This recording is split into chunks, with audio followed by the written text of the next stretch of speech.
Good morning and welcome to the SHANTA Gold Limited investor presentation. Throughout this recorded presentation, investors will be in listen-only mode. Questions are encouraged and can be submitted at any time via the Q&A tab situated on the right-hand corner of your screen. Simply type in your questions and press send.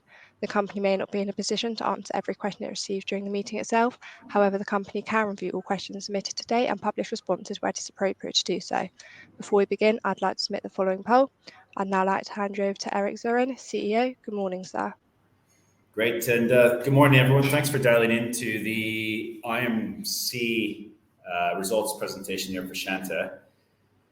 I'll make some opening remarks and then go on to present the slides and come off the screen. But it's suffice to say we've delivered a set of record-breaking results today, reflecting the huge effort from our team in Tanzania and in Kenya.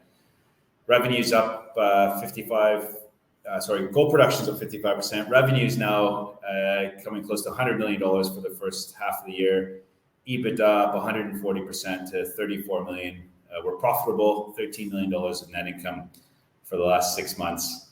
We're firing on all cylinders, and I can report Q3 production hasn't let up, so performance is strong. And the next cab off the rank, being West Kenya, is looking really bright. So we just committed a bit more funding there to the feasibility work. And that's certainly the next one for us. So really exciting at SHANTA. It's a position we've never been in before. I've been doing this 6 years, and in fact, I look back 6 years ago to the first presentation I did, and today's half-year results EBITDA of 34 million was more than our market cap was 6 years ago. So what does that tell you? We've come a long way. It's been very hard work. But it's been hugely rewarding and very good for SHANTA. So excited by the prospects and excited to tell you a bit more today on this brief interim results call. I'll turn off my camera. We'll head into the slides and we'll cover some of these points now. So just open up on slide 2. We're capitalized at just over 100 million pounds. We trade at just over 2 times EBITDA, 5.6 times PE. And we've declared our 6th consecutive semi-annual dividend today, so we yield a respectable 2%. So very exciting from an upside perspective that there's just such an attractive valuation entry point. And I think that's a function of the markets globally, where we are in AIM as a London-listed junior mining company. And it's been an interesting perspective to watch, but certainly a huge opportunity for anyone considering SHANTA now as a first investment or to buy more. Our balance sheet's in great nick. Debt is coming down, as we've shown, and we're funding our growth, which is really important. So we're doing things in balance. Of course, our shareholder base has churned over the last few months. We've updated our new shareholder list here on this slide, but it's been entirely out of our control. And that's created a clear opportunity as our largest shareholder at the time has now all but exited, and it's certainly an opportunity for anyone looking at SHANTA and scratching their head as to why the valuation is just so compelling. Now, in terms of Tanzania, and you can see on this slide here, there's a small map that we outline. We are in Tanzania and in Kenya, and Tanzania is getting a lot of attention. And I'll give you some anecdotes here on why and what I mean by that. Well, the first point is that BHP, the largest diversified mining company in the world, has made a sizable investment in a nickel project in Tanzania over the last year or two. And that project, called Kabanga Nickel, is now listed on the New York Stock Exchange. That did that this summer. It's capitalized at well over $1 billion. So this is a new $1 billion company operating in Tanzania. I think it's called Lifezone Metals. Number 2, Silvercorp, which is another New York Stock Exchange listed company. Long track record of successful production, generate a lot of cash flow. They've now announced to acquire OreCorp in Tanzania. So they've obviously done their work. They're a smart investor, and I'm sure they've had the boardroom discussions on West versus East Africa. They want to build the next large-scale gold mine in Tanzania, and I'm sure they'll be successful at it. So OreCorp is now going to fall into another New York Stock Exchange listed company, and Tanzania is the home. Barrick and AngloGold, top 2 and 4 gold producers in the world are actively staking ground in Tanzania, and we see them investing in that ground across the country. So the giants are moving in to Tanzania or making bigger steps in the country, and that's good for us because it's really a show of force that Tanzania is open for business and a great place. Across the border, we spent the last few months socializing our prospective mine in West Kenya. So we've had feedback from the communities, which has been better than we expected. Communities are saying, when will there be a mine, not putting up any roadblocks, and so they're very supportive. And it's a question of not, it's not if, but it's a question of when West Kenya will transform that region as a powerhouse gold mine. And the geological evidence we're seeing is really compelling across Singida and West Kenya. So these will be projects and mines that will be here for decades, not years. And so it's very encouraging to be operating in this part of the world, and we're in great hands and firing on all cylinders, as I've said already. So on to slide 3, and I'll just move the slide ahead here, and a bit more on what we've been up to in the first half of the year. So financial and operating performance in the first half has been, I would call it, textbook. Across the board, we've had triple-digit increases in cash flow, financial liquidity. Our costs have come down at our new Luika gold mine, despite sharp increases in inflation. Singida is literally shooting the lights out with our opening all-in sustaining cost position of $825 an ounce in the first quarter. So Singida is now generating about $1,000 an ounce of margin, so much better than we expected. Our balance sheet is a tool that we flex, and you can see that we've been able to bring our net debt down in Q2. But a debt is an instrument we use very carefully. So we use it to fund growth like Singida, and then we repay it. So we're able to reload debt carefully again when we need it. So we don't use debt to fund our existence, we use it to grow. And I think that's a big differentiator from other companies in the junior mining space. And then I think the final point I'll make on this slide is that capital allocation. So what we do with the cash flow that we have is really important. It's really core to what we do well. So, the board debates this at length. And what we've been able to demonstrate over the years is that we mix capital allocation across different levers. One is dividends. So we pay dividends. We have done for some time. We repay our debt, as I talked about just a second ago, and then we also fund our investments because we have to grow and continue to get bigger and do good things. And so we're doing all of these in balance, and I think we're doing them responsibly and in a way that adds value. On to slide 4, and just move ahead here. So what you can see here is that we produced just under 45,000 ounces in the first half of the year. And remember, Singida was only online for three of those months. So we're well on track to hit our 90 to 98,000 ounces of guidance for the year. Production's been very steady, and we've now had, I think, 5 straight months of over 6,000 ounces produced at New Luika, and that's a really good metric to keep an eye on. And that's partly because of some of the interventions we've taken. So we've added a second contractor to the open pit mining. We've been able to solve for supply chain disruptions from COVID, especially getting plant spares into our inventory stocks. We've upgraded our underground department by effectively retaining key members of the team there and adding new equipment. So we've added a underground truck, a solo, which is a production drill, and a charging unit to the arsenal of equipment we have for the underground. And that's partly to replace old equipment, but really reduces our risk and mitigates effectively production disruptions in the future. So we're in good hands underground. On the drilling side, some more interventions we've taken. We've added a second contractor to our drilling complement, and so we now have two drilling contractors across both of our mines. Again, that creates healthy competition, but also mitigates risk if one of the contractors doesn't perform. And then on the funding side, Mikel's been very busy with Standard Bank. over the last 6 months, and we've been able to increase our working capital loan position early in the year, which we've now actually repaid, believe it or not, in August. So we working capital loan is now back down to zero, and we have $10 million of liquidity there if we ever need it in the future. So all good interventions.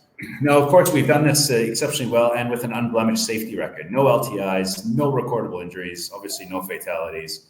Long may it continue. And this strong safety is down to our unique culture at the operating mines. SHANTA is a place where people actually want to come to work. They're, over 99% of the team is indigenized, and they're proud of their achievements. So they're working in their home country, and they're obviously very satisfied with kind of the efforts and the purpose they have coming to work. And that comes down to our culture, which we think is a huge intangible that sets us apart. And the culture really is a great source of opportunity. So we have the best relationships with government, and we have the best access to opportunities in country because we hear about them first through our own networks. At West Kenya, the study work on the feasibility study workstream really kicked off in earnest in Q2, and we did that very intentionally after SINGIDA proved to be successful. So we, I think mining is all about managing risk, and SINGIDA delivered, and then we went into feasibility study mode in a big way at West Kenya about 4 or 5 months ago. So the long lead items around the ISHA and community consultative process are in train. Yesterday, I was with the board, and we approved the next stage of the West Kenya study work, and including the plans for 2024 to get to the most valuable permitting stage, which is when we'll really see, I think, a re-rate on the value of that project. On to slide 5, and a few points on what to expect this year and into next. And I can reiterate guidance of 90 to 98,000 ounces of gold production in 2023. We'll be near enough a $200 million revenue company with about, I'd call it about $75 million of EBITDA. So that's very interesting, very attractive, very powerful to have that much cash flow. And so this comprises about 66 to 72,000 ounces from New Luika, and in 2023, about 25,000 ounces from SINGIDA. So both mines are on track to hit the guidance, or possibly even a bit better. And costs are, again, on track, if not better, to meet expectations.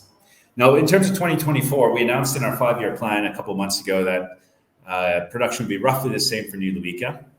So nothing's changed there. And it'll be better than 2023 for SINGIDA. So the 5-year plan we announced in July, I think, had about 105,000 ounces of group production, and we're going through the budgeting process next month, and we'll have formal guidance on that in January. But that's probably what you should be focusing on for 2024.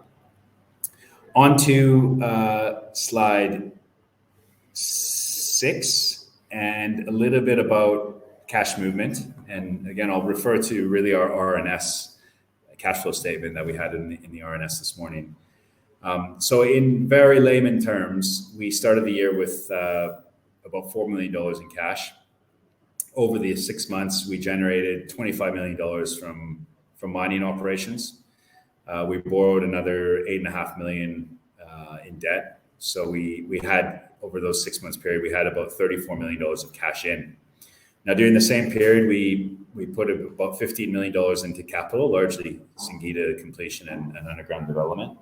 And then we serviced debts. We repaid about $7 million of debt in that 6-month period as well. So $22 million out. So we started with 4, we added 34 million in, 22 million out. And if my math is right, we've more or less increased cash by about $11 million for the first 6 months of the year. Footnote, watch the rounding on those numbers. But anyway, cash went up by 11 million in the first 6 months of the year. We finished June 30th with about just under $15 million of cash on the balance sheet. And then we obviously have this $10 million worth of capital loan, which is fully undrawn at the moment. So lots of liquidity. Just for the sake of clarity, there are no plans to issue equity. So hopefully we don't get that question in 10 minutes time. Slide 7 outlines some of our quarterly operating statistics. And two points I want to make on this one. The first one, let's start with the gold price. Shanta is fully unhedged to the gold price. So, as the U.S. debt balance, charges ahead to $50 trillion sooner or later. I think it hit 33 trillion this week. It's a new all-time record. The gold price will go higher. I mean, that's sort of the correlation. If you just look back over the years, gold's just really correlated, I think, to an interesting one is to the debt balance across the U.S. debt. So gold price is going to go higher. That's why we're all in Shanta, and we don't have any hedges. That's kind of, I think it's kind of 101. Now, number two is if you look at the combination of this slide and the next in Q2, which is the first quarter where we had both assets producing, 19,000 ounces at New Luica, 10,000 ounces at Singida. That's, call it 29,000 ounces times 4. Gets you to well over 100,000 ounces of gold production. And, if you go back on the first slide, we call ourselves a 100,000 ounce gold producer. I've already talked about next year being 105,000 ounces. We call this, in Shanta world, we call this big leagues. We've crossed the Rubicon to 100,000 ounces of gold production, and we're going to do better than that. So it's real. I can report here 80 days into the third quarter, things are going, really well at both our assets, and we're comfortable and confident that it will continue. So lots to look forward to across both assets. Now, interesting point on Singida. When you take a step back at Singida, the big question then is, can we do more? Than I think it's 34,000 ounces per year over 5 years. And the answer is yes. And the question then is how? And so 2 steps to that. One is adding more throughput. So we've said we could double the throughput on the plant for 6.5 million by adding a second ball mill, upgrading some of the pumps, and adding a few CIL tanks. So that's possible. It's just an engineering question. And then the second is, what do we feed it with? Well, this week we've started drilling again at Singida for the first time in I think about 4 years. So very exciting to see the drill rigs turning. We've spent about 9 months planning the targets. Yuri's been very, very busy and instrumental in making sure we have the right targets planned, and so we're on the hunt for additional reserves, which we're pretty excited about. On to slide 9, and we've presented the slide in the past, but just to reiterate, the current position at Singida is on the left-hand side. That's what we planned for before we went into production. And then on the right-hand side is what we're actually seeing in terms of real metrics. So the second one being recoveries are better than expected. We're getting more gold out of the gravity circuit, which means there's less gold competing in the tanks. So recoveries improve.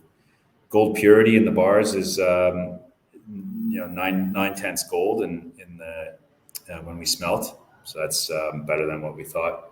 And then, of course, the big question, as I said already, can we increase the mine life? Can we add reserves? And can we grow the NPV? And that's what we're hard at work doing in a very responsible and diligent fashion. So lots to look forward to. I had an earlier question, when could we actually make the call and say recoveries are actually going to be better than 91%? It's a big call to make, and we'll do it when we're ready. But so far, we're seeing recoveries above 91% as well in the third quarter, and we'll make that call at some point in the future. Now, in terms of what to expect here, we have drill rigs literally spinning at all 3 of our assets, and so you could expect drilling updates to come. I imagine reserve and resource calculations will follow after that, as opposed to come at the same time. And so we're announcing our interim results today. We've declared our 6th consecutive semi-annual dividend that'll get paid in November, and then we'll have a series of drilling updates over the next couple of months. Our Q3 results in about a month's time, and then Q4 around the 3rd week of January to wrap up the 2023 period. So that's kind of where we are with the assets. Financially, we're in great shape. We're really happy with how things are going at Shanta, and all systems go. Operator, happy to open up to Q&A. Eric, thank you very much for your presentation this morning. Ladies and gentlemen, please do continue to submit your questions just by using the Q&A tab situated on the top right-hand corner of your screen. Just while the company take a few moments to review those questions submitted today, I'd like to remind you that a recording of this presentation, along with a copy of the slides and the published Q&A, can be accessed via your investor dashboard. Eric, as you can see, we have received a number of questions throughout today's presentation. Can I please ask you to read out the questions and give responses where appropriate to do so, and I'll pick up from you at the end. Yeah, great. Thanks for everyone. And as I've done in the past, and I'll do again today, I'll answer all questions unequivocally. I won't cherry pick the ones I want to answer and delete the ones I don't. That's the whole point of these forums, is to give you unfettered access to management, and that's what we'll do again today. So let's start with the first question coming from KK, and has asked, good performance now occurring, great to see after years of patience. Thank you, shareholders. I appreciate that. I appreciate your patience. Given the share price has not been responding for an extended period, is it now not time to reward shareholders with more returns, higher dividends, maybe some share buybacks? Great question. I'm as frustrated as ever, with the AIM market. I think there's fundamentally is a shift that's happening. Gold investors and the generalists aren't as interested. It just means more work to understand single companies. ETFs have taken over, index trackers, and that sort of leaves the small companies behind. And so you make a great point. If we were to reward shareholders with cash through share dividends or cash dividends and buybacks, is that possible? And I think, I can't make any commitments, but I certainly think it could be. Ultimately, at the end of the day, these are finite assets and they generate a lot of cash, and the cash that they generate could ultimately be returned to shareholders. So it's a great point you make, and I think it's very valid. We don't have any plans to increase dividends and do share buybacks now, but it's certainly an option for the future. John has asked, will there be an updated resource at West Kenya, or when will the resource at West Kenya New Luika be updated? It's really a two-step process. One is getting the drilling results in, and then re-estimating. And I think West Kenya, we do that annually, and we do that typically in Q1. It's a big exercise to update the models and the updated resource. So we do that once a year. At New Luika, there's a possibility we update it on the areas where we've drilled to see what the incremental increase is in terms of reserves and resources, but I don't have the timing on that. First step is getting the drilling results out. Alex has asked, do you have a feel as to when the PFS for West Kenya will be concluded? It's a good question. Working backwards, what we want to achieve is permitting for the West Kenya project. So going from exploration to a mining license it's a big catalyst for value, and it's a big attraction for the market, for investors, for strategic investors.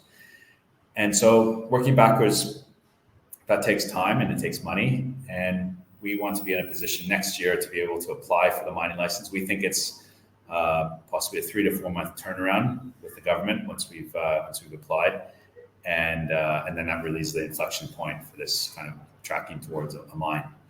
We have no reason to believe we wouldn't receive a mining permit, which is exactly why we're investing the money and the time now.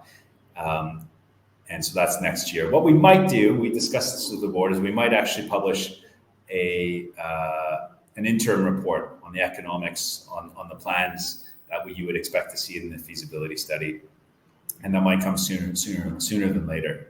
So we have some ideas on who would do that, and we've already effectively done the work internally. So it's effectively working with an independent consultant to validate our own estimates.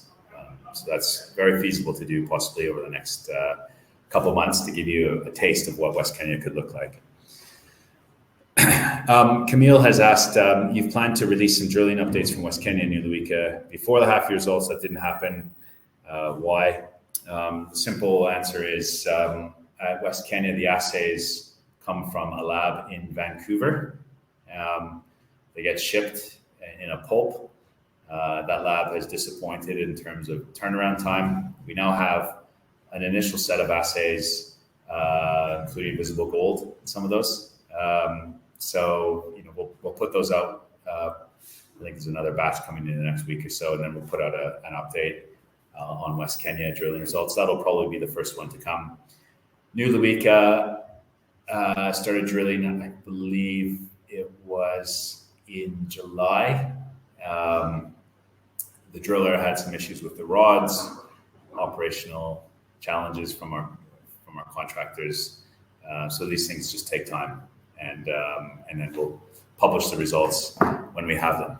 You could probably be comforted by the fact that AIM rules has a regulation where we have to publish results on a timely basis when we receive them. We can't not publish results. So the fact that we haven't published them probably means because we just simply don't have them, as opposed to effectively not publishing them.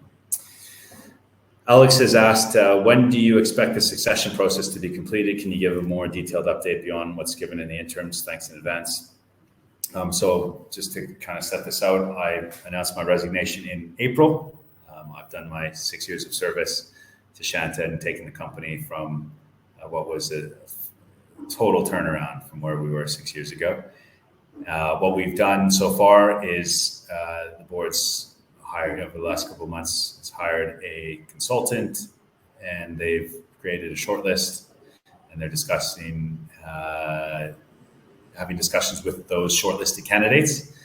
And it's very important we find the right person who shares the ethos and culture of Shanta to make sure that we continue the strong performance within the company.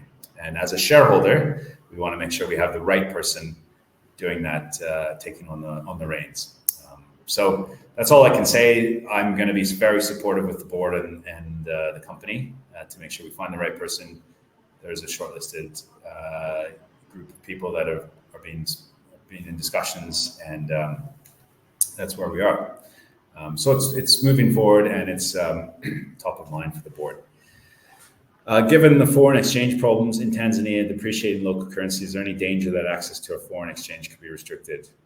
No, we don't see any issues with that. I'm not sure exactly what foreign exchange problems there are in Tanzania you're referring to, but I think all countries always typically short of US dollars, which is why they're interested in FDI coming into the country. Mining is very different. We generate US dollars that we bring into the country, and today we've never had a problem moving capital out of the country. So not an issue to be concerned about. What are your recommendations to the new CEO and board that you think are urgent to increase shareholder value? I think starting point is operations to continue on a very steady and safe basis. And that starts with the team and the right culture. And then a big focus on upsizing SINGIDA and fast tracking West Kenya, I think are the key big catalysts for Shanta. So lots to look forward to there. The next question is, what is the capex required to get West Kenya to being a commercial producer? In our scoping study announced in 2020, I think it was, we contemplated, I think it was $160 million of capex to get to 100,000 ounce production number. I think the reality is, with a company the size of Shanta, we have to be realistic, and I would say that anything sort of more than that becomes a burden on the company. And so we're pragmatic, and you sort of work backwards in terms of what's possible and what's optimal. And so, I can't say any more, but 160 seemed like a good number back in the scoping study. Ryan D has said, it's obvious you expect gold prices to go up, and this is consistent with most views out there, but at what gold price would you start to scale in hedges? The reality is hedging is speculative. And if investors invested in Shanta think the gold price might go down or want to protect the downside from against the downside in gold price, then investors can hedge themselves. You can buy your own put options. You can buy CFDs. There's all sorts of ways to get your own protection against the gold price. Our job as a gold company is to produce gold safely, to grow the company, and to be exposed to the gold price. And so we don't want to prejudge your own views on the gold price. With Shanta, we want to be exposed to the gold price, and you can do your own hedging if you so choose. The grade at West Kenya is 5.5 grams per ton. What is it for New Luika and Singida? So this is all on our website, but offhand, the reserve grade at New Luika is 2.99 grams, and I think it's Singida is literally just over 3 grams per ton. So West Kenya is much higher grade, and grade typically means higher margin, lower cost. Sam has said, well done, strong free cash flow, net cash forecast at the end of the year. Why has the dividend not been increased? Well, that's, I guess, the reality, Sam, is we're balancing capital allocation across dividends, debt management, and growth. And we take want to take a conservative approach to dividends because once you set expectations, it's very hard to change them. So we're balancing our capital allocation priorities. Next question is, when are you targeting to publish the West Kenya feasibility study, and will it be a DFS or PFS? What we're working towards is an NI 43-101. So this is the highest standard of study according to the Canadian regulations. So very high quality study. It'll be, we wanted to produce a study that's bankable effectively, that we can use to source capital for the project and go under the scrutiny of external capital providers, whether that be debt or whatever we look at. And as I said, we're looking to have that out next year, so we can go apply for the permitting process. What are the catalysts for increasing the share price? Would you consider consolidating the shares to help attract larger investors? What about hedging? Would hedging help to attract larger investors? You referred to interest in Tanzania. Shanta received takeover offers. I'll just go through these one by one. Catalyst to increasing share prices: continued operational performance and maintaining financial flexibility and allocating capital responsibly, so to fund growth. So doing all three of those things well will set us apart from our investors, and ultimately, I think will allow us to re-rate in the short to medium term. Would we consolidate the share price to help attract investors? We haven't discussed that. Interesting point you make.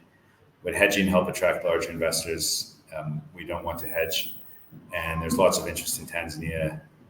Have we received any takeover offers? We don't talk about takeover offers on calls like this, and so that's the end of that. Joshua M has said, great job, Eric. Now that you have, in August, repaid the $10 million working capital facility, what's Shanta's gross debt? So we have $20 million with Standard Bank, which starts to amortize at the end of this month. So we have a $1.7 million payment. And then I think there's about $2 million with Standard Bank, with Sandvik, which is equipment financing. So gross debt at the end of this quarter will be roughly about 18 plus 2, about 20 million. And then knock off whatever cash and Dore we have, cash and Dore we have to get to a net debt position. Toby has asked, what's the estimated timing around new CEO? Would Eric be interested in remaining involved with the company as chairman? Thank you, Toby. That's very, very flattering. I think our chairman is an excellent chairman. He's a very experienced individual, so I won't steal his thunder. So I think these kinds of companies need to be rejuvenated, and the timing around a new CEO, as we said, there's a process ongoing. We're down to a short list, and we have to choose the right person, because if you get the wrong person, they can destroy a lot of value, particularly in the junior end of the market. So you want the right person as a shareholder. I want to see the right person come in who shares the culture, the ethos, and who knows how to operate junior mining companies. It's a bit of a skill. Mike has said, are the impurities in the gold interesting financially? Oh, I see. At Singida. There's a little bit of silver that comes out of this, out of the Singida ore, but the short answer is no. There's nothing of kind of interesting financial value in those impurities. The share price this morning has not responded. Any ideas why? I think the AIM market is probably need a PhD to explain the AIM market. It's an interesting market. There's a lot of things that are simply out of our control in terms of a lot of funds have their own redemptions, have their own challenges, like we saw in the last couple of months with our largest investor, largest shareholder. I have no comment. I cannot explain it. Our job is to create fundamental value, which is attractive to investors, shareholders, retail, institutional, and ultimately create something of interest to the wider market, whether that be another gold company, large investor, and to do that safely. How is the return of VAT tax overpayment progressing? When will it all come back so we can buy that ball mill at Singida? Well, the good news is we had that VAT refund I alluded to in July. It came in August, about $6.5 million. So that repaid the working capital facility. We have that was up to the end of March. We have our next VAT refund currently being audited up to the end of July. So that's another $7 million. I think we'll get in the next month or two. So that's my guess. The $23 million of legacy VAT is now in its final steps with the Tanzania Revenue Appeals Board. So we could be called at any point for a hearing. We think our case is very strong to have that VAT refunded. And then that process could take anywhere from 6 to 12 months to be heard in the courts once it's called. So we're all ready for that. We have our advisors lined up, and we think it's a question of when, not if. Well, there's lots of questions this morning. Based on successful drilling at Singida, what is the earliest you'd envisage installing the new ball mill? As soon as we have confidence, what I would say over, call it a 50,000 ounce production base, say 7 or 8 years out. So call it taking reserves from 250,000 to say 400,000, so adding 150,000 ounces of reserves. I think you press the button on that second ball mill. $6.5 million to increase production, lower your fixed cost per ounce is very interesting. Another message here from KK. Thanks, Eric. Hope you find a great replacement too. Good luck. Really appreciate that. It's been great working with you, KK, and appreciate all the support. Stephen has said, great work. Thank you, Eric. Can you elaborate on the Mining Act changes in September and how they might impact Shanta? Not specifically, nothing material that I'm aware of. There were changes obviously 6.5 years ago, and they haven't impacted us. They have not impacted us.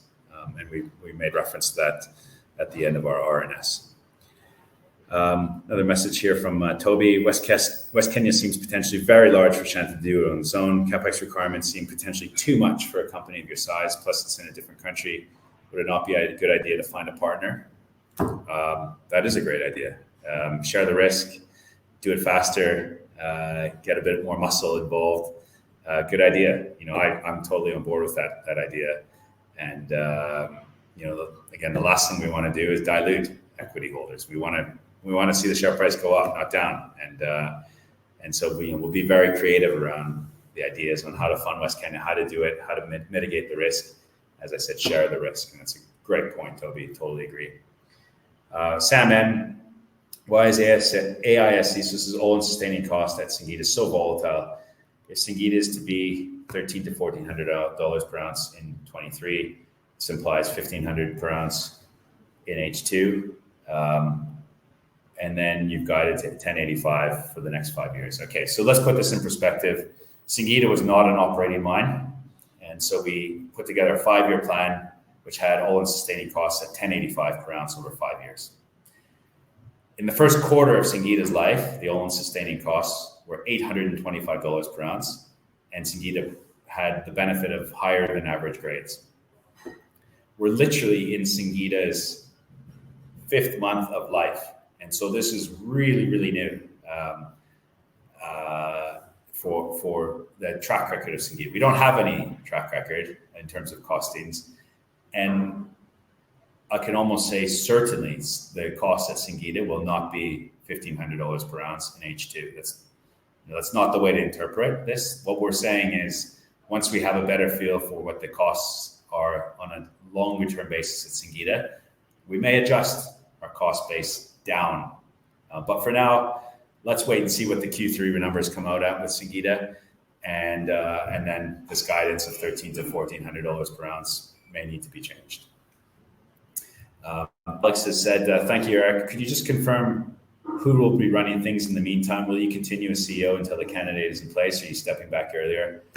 I've agreed with the board to be very cooperative, not to do anything, not to be difficult, and to do what's in the best interest of shareholders, including myself as a shareholder. I want to see Shanta flourish and not go through hardship.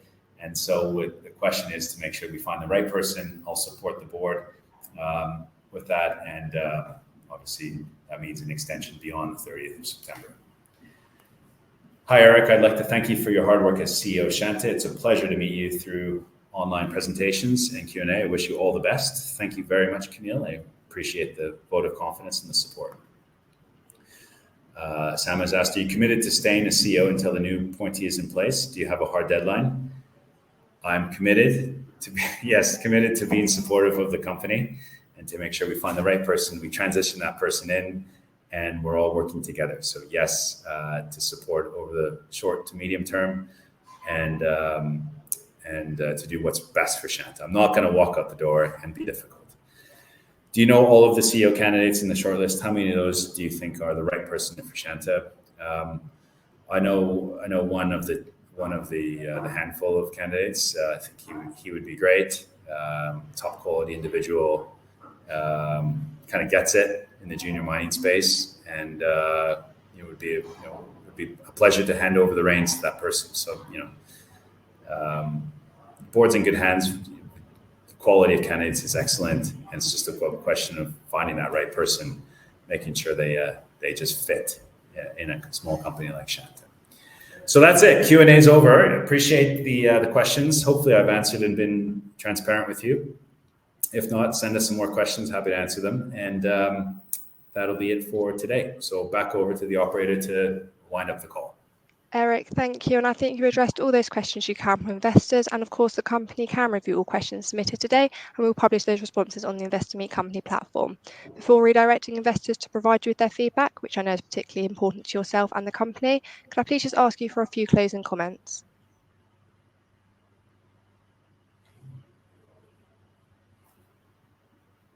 Oh, sorry. Yes. Apologies, I was just reading the poll. Thank you very much for your support. First of all, on behalf of the board, we really appreciate the support we get from retail investors, the patience, your dedication to understanding more about Shanta.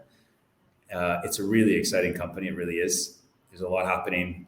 I'm sad to see my departure, but on to other things. And I've committed to that, and that's what I want to do. So you'll be in very good hands. Shanta's a great little platform, and lots of rewards to come. So thank you very much, everyone.